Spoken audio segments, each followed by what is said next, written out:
Hello, can you guess what story we're going to read today? If you look at my hat, you might say, it looks like a witch's hat, so it's probably a story about a witch, and you would be right. And what would a witch's favorite pet be, do you think? Usually you see a witch with a black cat. Yes, you're right. Now think again. When a witch is casting a spell, what word would she probably use? Could it be abracadabra? Well, in our story about Winnie the Witch, she is going to cast several spells, and when she does, you can say abracadabra along with me. So let's start our story about Winnie the Witch, written by Valerie Thomas and illustrated by Korky Paul. And this is how it goes. Winnie the Witch lived in a black house in the forest. The house was black on the outside and black on the inside. The carpets were black, the chairs were black. The bed was black and it had black sheets and black blankets. And even the bath was black. Can you see it up there? But look at Winnie. She's not wearing black. She loves to wear lots of colors.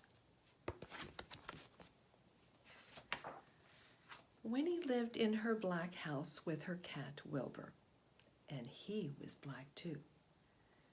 And that is how the trouble began.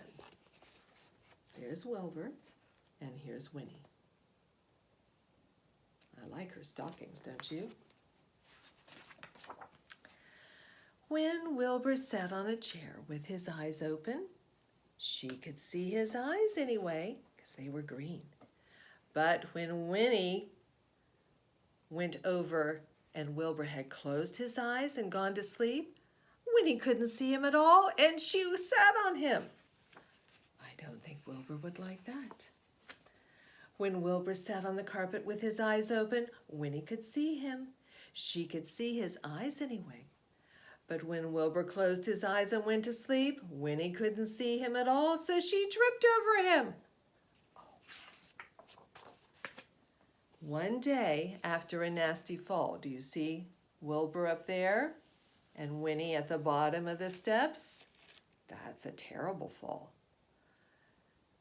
She decided something had to be done.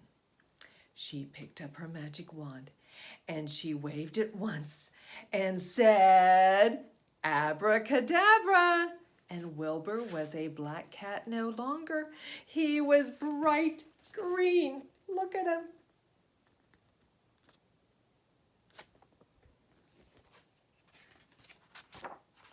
Now when Wilbur slept on a chair, Winnie could see him. When he slept on the carpet, Winnie could see him. And when he slept on her bed, Winnie could see him. But he wasn't allowed to sleep on her bed. Oh no. So Winnie put him outside in the grass. Now he's green. Is Winnie going to be able to see him? When Wilbur sat out in that grass, Winnie couldn't see him even when his eyes were open.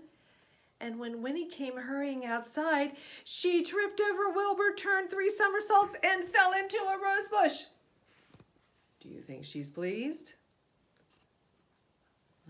I don't think so. This time, Winnie was furious. She picked up her magic wand and she waved it 5 times and said, abracadabra.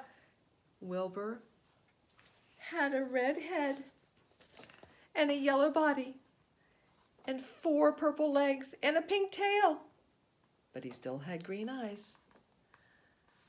She could see him when he sat on a chair and when he sat on the carpet and even when he walked through the grass.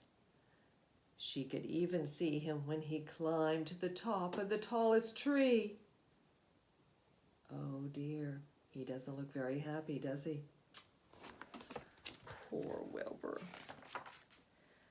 Wilbur did climb to the top of the tallest tree to hide. He looked ridiculous, and he knew it. Even the birds laughed at him. Oh, poor Wilbur. Wilbur was absolutely miserable. He stayed at the top of that tree all day and all night, and next morning Wilbur was still up that tree. Winnie was upset. She didn't want him to be miserable. So she thought and thought. Oh, what am I going to do? She said. She had an idea. She waved her magic wand and abracadabra! Wilbur was a black cat once more, and he came down from the tree just purring away. Oh, they're so happy. Then Winnie waved her magic wand again and again and again and again. I wonder what she's going to do. Can you guess? Now, instead of a black house, she had a yellow house with a red roof and a red door. And the chairs were white with red and white cushions. The carpets were green with pink roses. The bed was blue with pink and white sheets and pink blankets. And the bath, it was a gleaming white. And now Winnie could see Wilbur no matter where he sat. Can you see him sitting on the banister there? And Winnie's right there.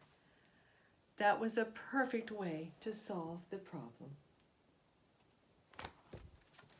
And that's the end of this story. But when I was looking and finding out more about Valerie Thomas and the story she wrote about Winnie and Wilbur, I found that she lives in Australia and that she had a black cat named Wilbur. So I bet you that's how she came up with this idea about Winnie and Wilbur. But she also said in there that she has traveled all around the world, even to Antarctica, but not on a broomstick like Winnie would, and has come up with lots of other adventures that I didn't know about. She's written 18 books in all, and Korky Paul has done all the illustrations. So maybe another time we can have another story, or you might find it in the library. Have fun with Winnie and Wilbur if you do.